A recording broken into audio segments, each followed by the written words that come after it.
बहुत बहुत स्वागत। आप देख रहे हैं एमपी अब तक। आपके साथ मैं हूं ललित प्रजापति। शुरुआत बड़ी खबर के साथ। भोपाल से बड़ी खबर मिल रही है। 12वीं के छात्र 12वीं क्लास के स्टूडेंट से जुड़ी बहुत बहुत जरूरी खबर। ध्यान रखिए, 12वीं के टाइम टेबल में कर दिया गया बदलाव। समाजशास्त्र, मनोविज्ञान, ड्राइंग एंड डिजाइनिंग, इसकी परीक्षा तारीख बदली गई है। ड्राइंग एंड डिजाइनिंग की परीक्षा 24 की जगह 25 मार्च को होगी। समाजशास्त्र 24 मार्च की जगह 3 अप्रैल को ही परीक्षा होगी। मनोविज्ञान 24 मार्च की जगह 5 अप्रैल को ही परीक्षा होगी।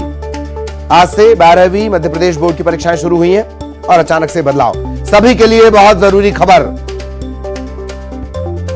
12वीं के छात्र बहुत ध्यान से सुने। 12वीं के टाइम टेबल में बदलाव किया गया है। समाजशास्त्र, मनोविज्ञान, ड्राइंग एंड डिजाइनिंग, तारीख बदल दी गई है। ड्राइंग एंड डिजाइनिंग 24 की जगह 25 मार्च को, समाजशास्त्र 24 मार्च की जगह 3 अप्रैल को, मनोविज्ञान का पर्चा 24 मार्च की जगह 5 अप्रैल को।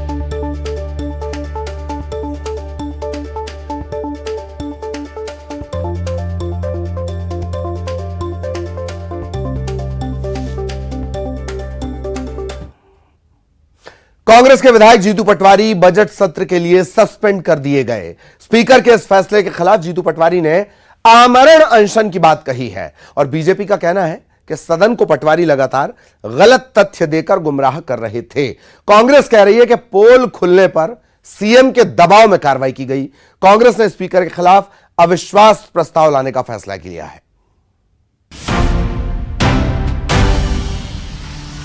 विधानसभा स्पीकर गिरीश गौतम ने कांग्रेस विधायक को बजट सत्र के लिए सस्पेंड कर दिया। सदन में गलत तथ्य रखने को लेकर स्पीकर ने खेद व्यक्त करने को कहा, लेकिन पटवारी ने इनकार कर दिया। इसके बाद स्पीकर ने उन्हें सस्पेंड कर दिया। खासकर एक व्यक्ति जिसका नाम जीतू पटवारी, वो लगातार झूठ का सहारा लेके पूरे प्रदेश को गुमराह कर। इसके बाद ये लगातार इस तरह के कुछ प्रयास होते रहे। आज भी उन्होंने लगातार असत्य बोला, झूठ बोला सदन के अंदर। पहले बात से लगातार झूठे आंकड़े, झूठे कहानी, झूठे किस्से सुनाए। इधर स्पीकर के फैसले का कांग्रेस ने विरोध किया है। कांग्रेस का कहना है कि पटवारी सदन में सरकार की पोल खोल रहे थे। इससे घबराकर सत्ता पक्ष ने कार्रवाई की है। जवाब में सरकार की कलई खुल गई, भ्रष्टाचार उजागर हो गया, तो फिर सरकार ने तानाशाही तरीके से संसदीय कार्य मंत्री मुख्यमंत्री शिवराज सिंह के इशारे पर हल्ला करवाकर सदन पर दबाव डालकर अध्यक्ष के द्वारा जो पूरा पक्षपातपूर्ण निर्णय है। कांग्रेस ने पूरे मामले को सड़क तक ले जाने की बात कही। वहीं बीजेपी स्पीकर की कार्रवाई को सही ठहरा रही है। कुल मिलाकर आने वाले दिनों में ये मुद्दा गरमाया रहेगा। और अगली खबर भी भोपाल से ही। कमलनाथ ने बयान दिया है, मध्य प्रदेश विधानसभा का दुखद दिन है। कल अध्यक्ष के खिलाफ कांग्रेस अविश्वास प्रस्ताव लाएगी।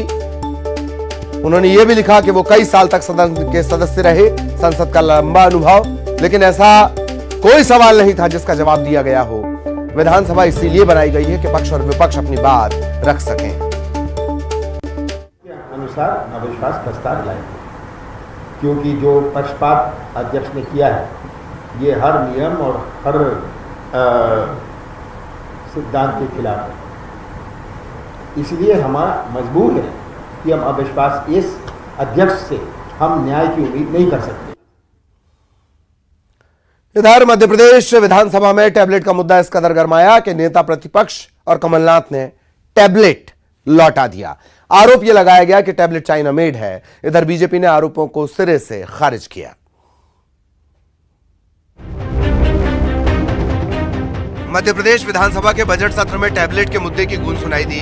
नेता प्रतिपक्ष गोविंद सिंह ने टैबलेट को चाइना मेड बताते हुए डाटा चोरी होने की आशंका जताई।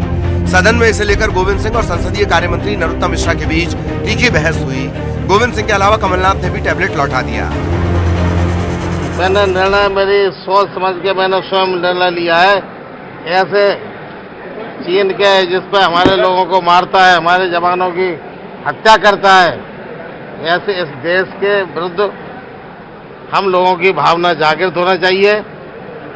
और हमने जो दिया गया टैबलेट है वो मैंने वापस करने का निर्णय लिया। और उधर विपक्ष के आरोपों पर आईटी मिनिस्टर ओम प्रकाश सकलेचा ने बयान दिया। उनका कहना था कि चाइना में असेंबल्ड टैबलेट का विरोध ठीक नहीं है। साथ ही अधिकारियों से टैबलेट को लेकर पूरी जानकारी मांगी गई। देखिए, ये बिल्कुल गलतफहमी है।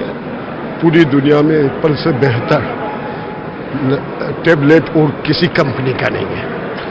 असेंबल चाइना में हुआ क्योंकि आज वो दूसरी जगह की असेंबली की कैपेसिटी और तुरंत अवेलेबिलिटी की बात आती है।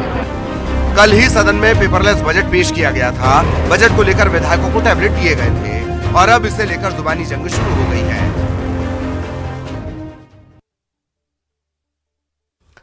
इधर पूर्व मंत्री सज्जन सिंह वर्मा ने बीजेपी पर यह आरोप लगाया कि वो सिर्फ भाषण में चीन का विरोध करती है, लेकिन चीन में बने सामान को प्रमोट किया जा रहा है। नरोत्तम मिश्रा ने पलटवार किया, कहा टैबलेट एप्पल का है और कंपनी पूरी दुनिया में काम करती है। भारतवासियों को सीख देते हैं कि चाइना का कोई सामान मत वापरो, चाइना में निर्मित किसी वस्तु का उपयोग मत करो। और आज उन्हीं की मध्य प्रदेश की भाजपा सरकार शिवराज के नेतृत्व वाली वो विधायकों को चाइना में निर्मित टेबलेट बांट रही है। जिसकी औद्योगिक नीति फेल करना चाहिए चाइना की, उसको शिवराज जैसे लोग प्रमोट कर रहे हैं। रुकवा क्यों नहीं रहे हैं? इस देश में चाइना के निर्मित सामानों की बिक्री रुकवा क्यों नहीं रहे? सिर्फ भाषण तक है क्या चाइना का विरोध? आप रुकवाइए, दमदारी से बैन लगा दीजिए चाइना के निर्मित हर सामान पे। अब मेरे को उनकी समझ पर तरस ही आएगा। वो एप्पल का है टैबलेट है। एप्पल की कंपनियां पूरे विश्व में अलग अलग जगह है। कहां से बनी सवाल ये है, ब्रांड क्या है सवाल ये होना चाहिए। आप देखिए पहले दिन से किस तरह की बातें हैं। नेता प्रतिपक्ष जी पहले दिन बोले SC ST के हमारे विधायक अनपढ़ है, उनने ST ST पे ही सवाल उठा दिया। क्या वो लोग पढ़े लिखे नहीं होते? तरस आता है। ये तर्क दोनों तरफ के आपने सुने। शैलेंद्र भदौरिया हमारे साथ भोपाल से जुड़ेंगे।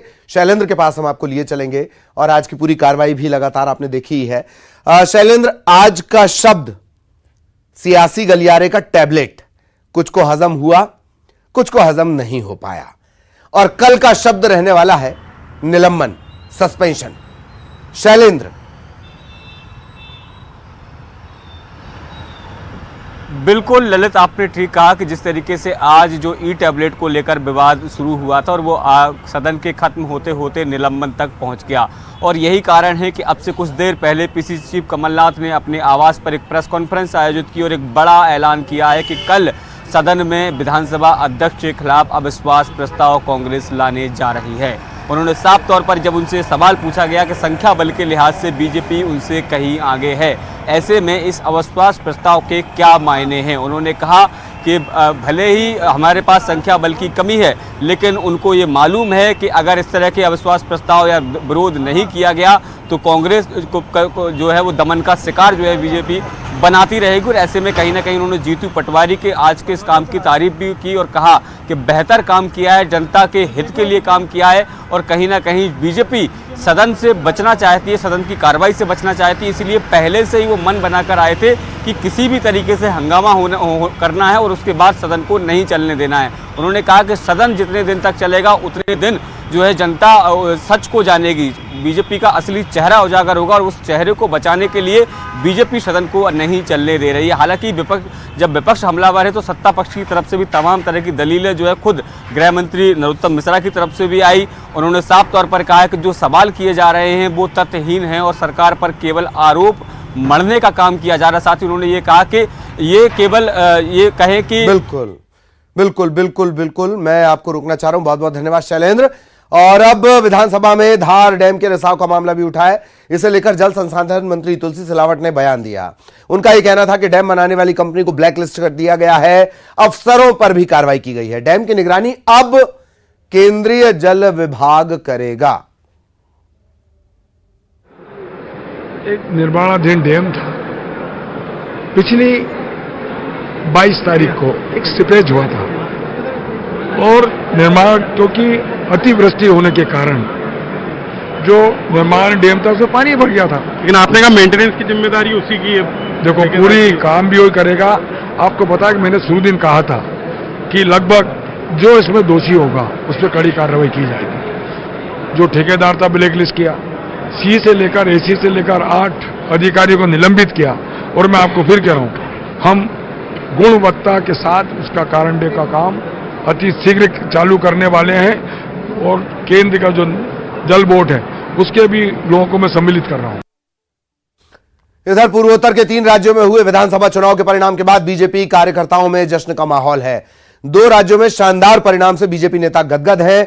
वीडी शर्मा और ज्योतिरादित्य सिंधिया ने जीत के लिए पीएम मोदी, अमित शाह और राष्ट्रीय अध्यक्ष जेपी नड्डा को धन्यवाद दिया है।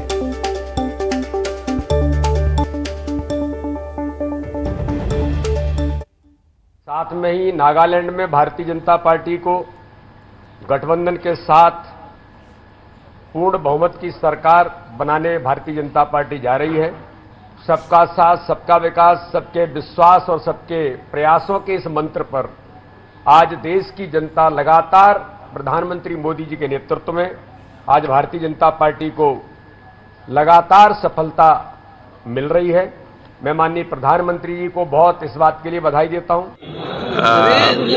परिचय की बात मैं नहीं करूंगा। मैं यही कहूंगा कि जो नतीजे आज आ रहे हैं तीनों राज्य के चुनाव में, वो स्पष्ट हो गया है कि कांग्रेस का क्या लुक बाकी है।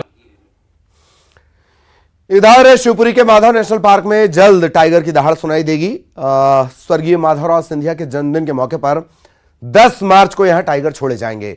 मध्य प्रदेश के मुख्यमंत्री शिवराज सिंह चौहान और केंद्रीय मंत्री ज्योतिरादित्य सिंधिया टाइगर छोड़ने आएंगे। माधव नेशनल पार्क में 5 टाइगर छोड़े जाएंगे। केंद्रीय मंत्री ज्योतिरादित्य सिंधिया ने बताया कि माधव नेशनल पार्क में टाइगर की आमद के बाद ग्वालियर चंबल अंचल में फॉरेस्ट टूरिज्म को बढ़ावा मिलेगा।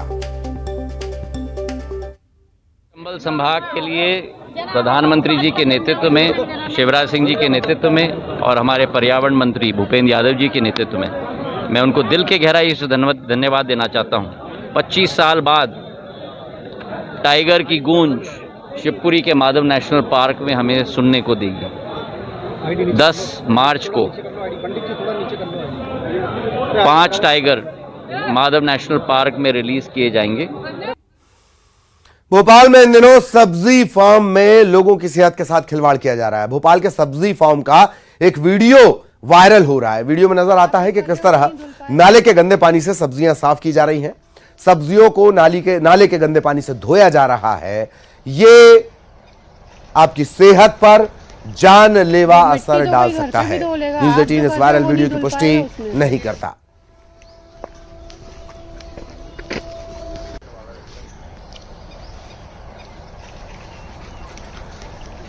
वो मिट्टी तो कोई घर पे भी धो लेगा, आप जो कर रहे हो वो।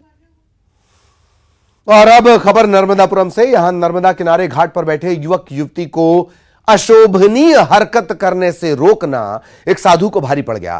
टोकने पर युवती नाराज हो गई और इस साधु की चप्पल से पिटाई कर दी।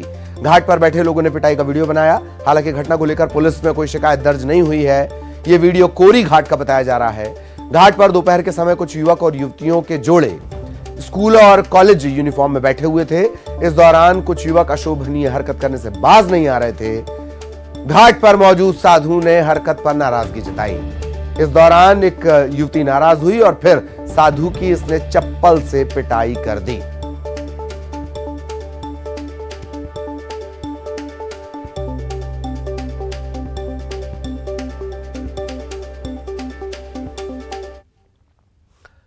उज्जैन के सरकारी विधि महाविद्यालय में प्रोफेसर की पिटाई के मामले में थाना नागझिरी पुलिस ने 24 घंटे के अंदर आरोपियों को धर दबोचा है। अदालत में पेशी से पहले आरोपियों का जुलूस निकाला गया। पुलिस का यह कहना है कि सामाजिक सुरक्षा का संदेश देने के लिए जुलूस निकाला गया। इसके बाद दोनों आरोपियों को अदालत में पेश किया गया। राजकीय कार्य में बाधा डालने के तहत के अलावा कई और धाराएं भी लगाई गई हैं। पीड़ित प्रोफेसर ने बताया कि परीक्षा के दौरान कुछ बाहरी लोग कॉलेज में आने की कोशिश कर रहे थे। पुलिस की सहायता से इन्हें बाहर करवाया गया था। कुछ छात्रों को नकल करने से रोका भी गया।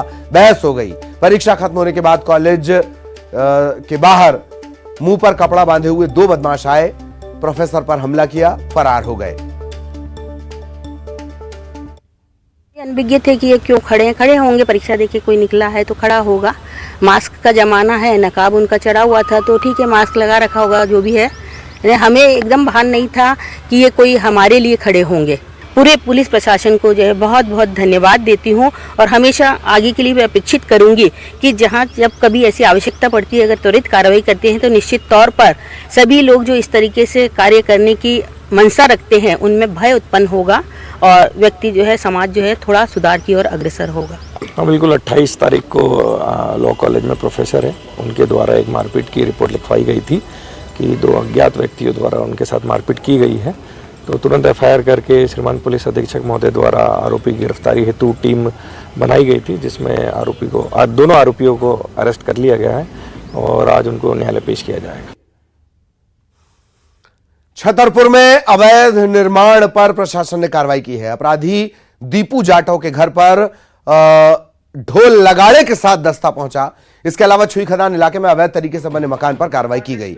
दीपू जाटव पर 15 मामले दर्ज हैं। इसके अलावा प्रशासन ने BSNL कॉलोनी और 3 बड़े ढाबों पर भी कार्रवाई की। इस दौरान आयकर विभाग को दी गई 5 एकड़ जमीन को कब्जा मुक्त करवाया गया। बुलडोजर के पंजे ने अवैध रूप से बने ढाबों के निर्माण को ध्वस्त किया।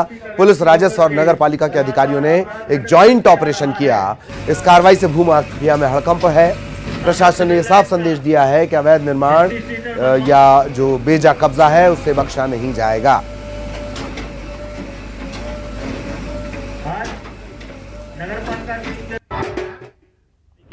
माननीय कलेक्टर महोदय एवं SP महोदय के निर्देशानुसार रेवेन्यू पुलिस नगर पालिका के द्वारा एक अपराधी प्रवृत्ति का व्यक्ति था, उसका मकान तोड़ा गया है और तहसीलदार के द्वारा मध्य प्रदेश भू राजस्व संहिता 1959 की धारा 248 के तहत अतिक्रमण का प्रकरण दर्ज कर विधिवत कार्रवाई करते हुए आयकर विभाग की 5 एकड़ जमीन को मुक्त कराया गया है। वहाँ 2 मकान बने हुए थे, कमल अग्रवाल के नामक व्यक्ति ने अतिक्रमण किया था, वो हटाए गए हैं। पन्ना रोड पर कई वर्षों से अतिक्रमण थे जिससे घटनाएं हो रही थी यहाँ पर, तो उनके 3 ढाबे थे यहाँ पर। 3 ढाबों के आगे जो अतिक्रमण रकबा था, नगर पालिका ने जो चिन्हित किया उनको तोड़वा दिया गया है यहाँ पर। इधर मंडला जिले में अवैध खनन लगातार जारी है। खनन माफिया राजस्व को तो चूना लगा ही रहे हैं, इसके अलावा खनन में लगे मजदूरों की जान जोखिम में डाली जा रही है। अवैध खनन के बाद जब इस रेत को ढोने की कोशिश हो रही थी, हादसा हो गया। ट्रैक्टर में रेत ओवरलोड होने की वजह से ट्रैक्टर नदी में ही पलट गया। हालांकि इस दौरान ट्रैक्टर का जो ड्राइवर था उसने वक्त रहते छलांग लगाई, अपनी जान बचाई। इसका वीडियो अब सोशल मीडिया पर वायरल हो रहा है। प्रशासन सख्त कार्रवाई के दावे तो करता है, लेकिन इस वीडियो के सामने आने के बाद ये दावे हवा हवाई नजर आते हैं।